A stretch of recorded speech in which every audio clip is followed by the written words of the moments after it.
Kalau secara kategori debat itu ya ada debat yang formal, ada debat yang informal. Ada debat yang individu, ada debat yang kelompok. Kayak tadi pilkada atau capres itu kan biasanya kelompok. Ada tim yang menggodok, kemudian ada yang bagian tampil, ada yang bagian ini kelompok. Tapi sering juga sendiri-sendiri, individu. Mungkin kita debat sama teman, face to face, itu individu-individu. Nah, kalau yang formal ini biasanya lebih nyaman karena diatur, ditata, digilir siapa yang ngomong, siapa yang jawab, jawabannya diterima apa enggak, kemudian bantahan selanjutnya dan lain sebagainya. Kalau formal ini biasanya lebih tertib debatnya. Nah, yang mungkin pernah juga kita alami ini yang informal. Kalau informal ini mengalir, tidak diatur, tidak dikontrol, pokoknya ngobrol saja. Misalnya lagi nongkrong sama temenmu di angkringan, misalnya tiba-tiba membahas sopo yo teman kita yang paling cakep, temenmu bilang A, menurutmu padahal yang paling cakep yo B. Terus debat, satu pakai argumen apa, yang satu pakai argumen apa, yang satu ngomong fisiknya, yang satu ngomong hatinya, ya macam-macam. Ini debat informal, tidak dikontrol. Jadi tidak diatur kayak debat capres atau debat pilkada, tidak ada moderatornya. Nah, ini yang informal ini biasanya mudah tergelincir menjadi debat kusir. Istilahnya debat kusir. Saya tidak tahu mengapa yang diambil analogi itu kusir. Debat kusir ini sering diartikan debat yang tidak ada gunanya. Jadi debat yang ngeyel, tidak ada keputusan akhir. Jadi istilahnya debat kusir. Ini juga perlu diteliti mengapa kok yang jadi korban analogi kusir. Ada buku yang pernah saya baca itu ceritanya debat kusir itu ya karena zaman dulu itu kan alat transportasinya kusir, delman, yang sopirnya adalah seorang kusir atau sais. Nah, ini para kusir ini biasanya kan nongkrong bareng-bareng, jajar-jajar sambil menunggu penumpang. Nah, waktu nunggu penumpang ini terus mau sambil ngobrol-ngobrol. Nah, obrolannya ya versi mereka yang seringkali sifatnya debat, yang tidak ada ujung pangkalnya, ngomong ngalor ngidul tidak jelas. Itu kemudian disebut sebagai debat kusir. Ya mungkin begitu. Kalau situasi hari ini kan tidak ada lagi, jarang ya delman. Sekarang adanya Gojek, Grab. Ya semoga istilahnya nggak diganti jadi debat Gojek atau debat Grab. Yang ada memang istilah debat kusir. Yang saya ingat itu ada cerita mengapa disebut debat kusir. Terus ada yang bilang begini, jadi dulu itu waktu ngobrol-ngobrol, nah salah satu kuda dari miliknya kusir ini, kudanya kentut. Nah, begitu mendengar kentutnya kuda, yang punya kuda bilang, wah kudaku ini masuk angin. Nah, temannya kusir yang lain bilang, wah salah kamu, kudamu bukan masuk angin, tapi keluar angin. Yang satu ngeyel, ya ndak, dia kentut itu ya berarti dia masuk angin, kata yang punya kuda. Yang ngeritik tadi juga ngeyel, ya jelas keluar angin kok disebut masuk angin. Ngeyel, dua orang ini saling ngeyel dan ndak selesai-selesai. Nah, itu ilustrasinya debat kusir. Kalau teman-teman pernah ngalami debat yang semacam ini, saling ngeyel, nah, itu disebut debat kusir. Ada lagi cerita begini untuk mengilustrasikan debat kusir itu. Kalau kita naik delman atau andong, itu kan kusirnya menghadap ke depan. Yang di depan dia itu pas pantatnya kuda. Sementara penumpangnya ada di belakang, menghadap ke samping. Jadi mereka bisa melihat pemandangan yang indah. Nah, ini ketika mereka ini ngobrol, yang kusir ini ya mengeluh karena pemandangannya jelek sekali. Dia hanya melihat pantatnya kuda. Sementara para penumpang ini senang karena melihat pemandangan indah di sekeliling. Jadi yang satu merasa pemandangannya jelek, yang satu merasa pemandangannya indah. Terus debat di situ, diskusi tiada akhir karena masing-masing perspektifnya berbeda karena posisi duduknya juga berbeda. Di situ lahir debat kusir.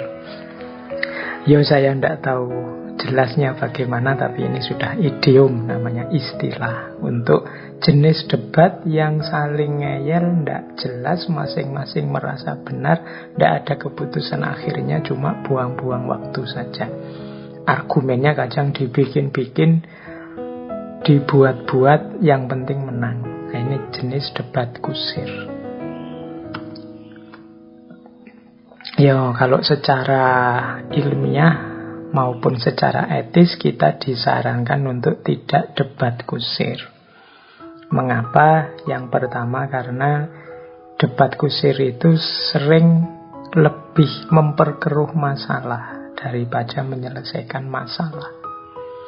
Jadi orang tidak mentarget menemukan kebenaran atau sampai pada kebenaran, tapi targetnya adalah musuhnya kalah, lawan debatnya kalah, hanya itu. Ini biasanya terus hanya nambah masalah saja. Yang kedua, debat kusir itu justru menunjukkan kita tidak pinter, menunjukkan kita tidak cerdas. Jangan dikira orang ngeyel tidak bisa disalahkan itu kelihatan pinter. Coba tanyakan teman-temanmu, kalau ada punya teman atau sahabat yang ngeyelan, tidak iso dikandani sama sekali, tidak iso dinasehati, dia merasa benar sendiri terus. Justru itu menunjukkan kesan bahwa dia sebenarnya tidak terlalu pintar. Yang ketiga, debat kusir itu kadang-kadang tidak sadar hanya menjatuhkan harga diri kita sendiri. Orangnya pinter sih sebenarnya, tapi begitu tampil di TV, gaya debatnya debat kusir. Ingin menang sendiri, terus ingin, pokoknya yang lain harus salah terus, harus jelek. Akulah yang selalu baik dan bagus. Nah, itu kadang malah menjatuhkan harga dirinya sendiri, menjatuhkan nilai dirinya sendiri. Kadang-kadang, tidak selalu, tapi kemungkinan bisa begitu. Karena kita sendiri kalau nonton orang ngeyel tidak bisa disalah gitu kan, jengkel. Terus jelas-jelas salah kok masih tidak mau disalahkan, itu kan terus jengkel. Nah, harga dirinya jatuh. Kemudian pastinya muncul masalah baru.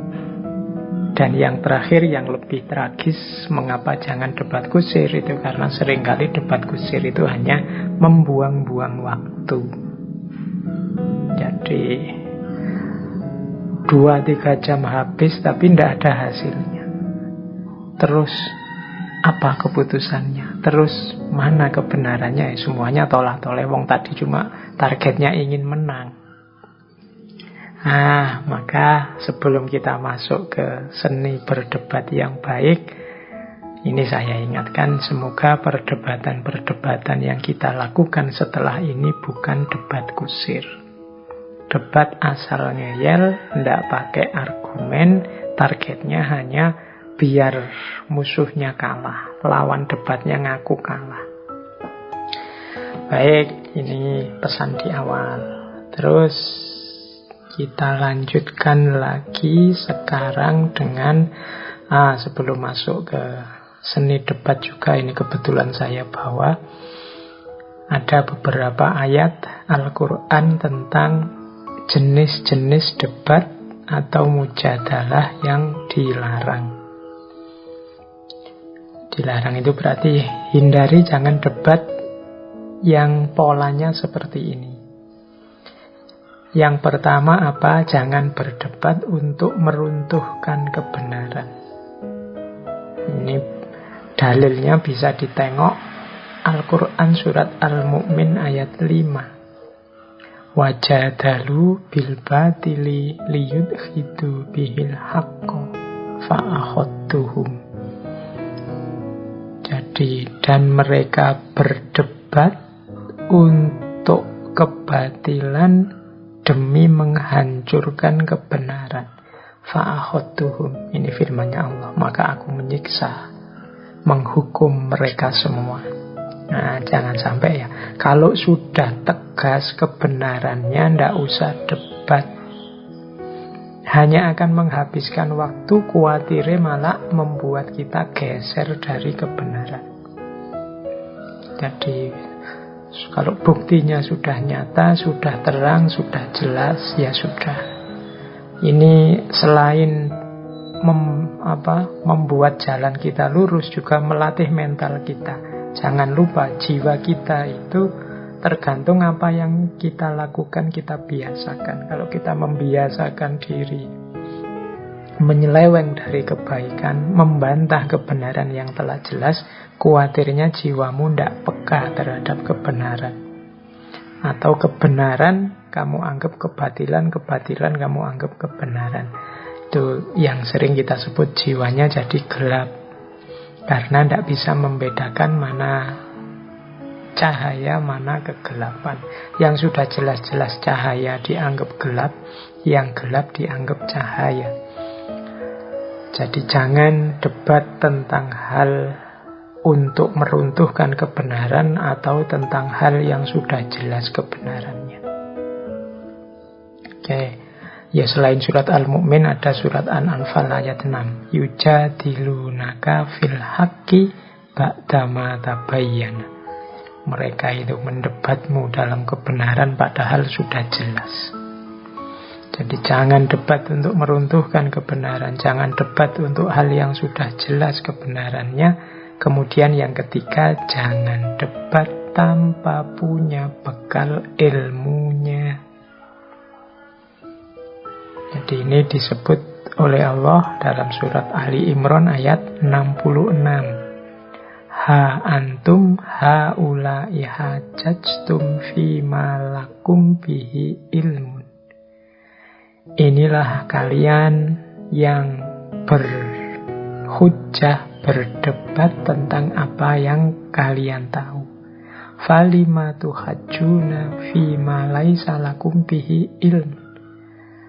Lalu mengapa kalian juga berdebat tentang apa yang kalian tidak punya ilmunya? Jadi manusia itu memang fitrahnya mencari kebenaran, sehingga kadang-kadang ya saling berdebat, mengadu argumen menemukan kebenaran. Tapi dengan ilmu sebagai bekalnya. Jangan falima tuhajjuna fima laisa lakum bihi ilm. Maka mengapa engkau kok mau-maunya saling berdebat padahal tidak punya ilmunya? Akhirnya seperti tadi, ngomong ngalor ngidul tidak jelas. Kebenarannya tidak ketemu, cuma dapat capek dan hilang waktu, eman-eman waktunya. Jadi sebelum masuk ke seni debat, mari diingat-ingat kalau memang sudah benar, jangan diruntuhkan dan tidak usah diperdebatkan. Kemudian berdebatlah hanya dengan ilmu. Jangan berdebat hanya menuruti ambisi, nafsu, emosi, tapi tidak ada ilmunya. Makanya Al-Quran wanti-wanti wajadilhum billati hiya ahsan, debatnya yang baik. Debat yang baik berarti syarat pertama harus ada ilmunya. Yang merasa bukan kompetensinya, yang merasa tidak punya bekal ilmu, seyogyanya tidak usah ikut-ikutan bantah, ikut-ikutan debat. Ini tradisi semacam ini menurut saya belakangan mulai marak sejak era medsos. Tradisi ketika orang mengomentari apapun, membantah apapun, mendebat apapun, padahal dia sendiri bukan ahlinya. Dia tidak punya kompetensi, tidak punya ilmu di bidang itu. Kita harus mampu ngerem, menahan diri. Jadi hari ini itu kan memang senjata yang paling ampuh yang harus kita miliki adalah rem. Yo, hasrat untuk komen, hasrat untuk ikut bantah, hasrat untuk ikut menguji kebenaran itu kadang-kadang ya muncul karena postingan yang tidak karu-karuan. Tapi kita harus sadar siapa kita, kompetensi kita, dan lain sebagainya. Kadang-kadang tidak cuma ini bidang saya apa enggak. Saya menguasai enggak materi itu. Bidang saya sih, tapi kalau tentang bab itu saya enggak ahli. Nah, itu kita juga harus sadar tentang itu.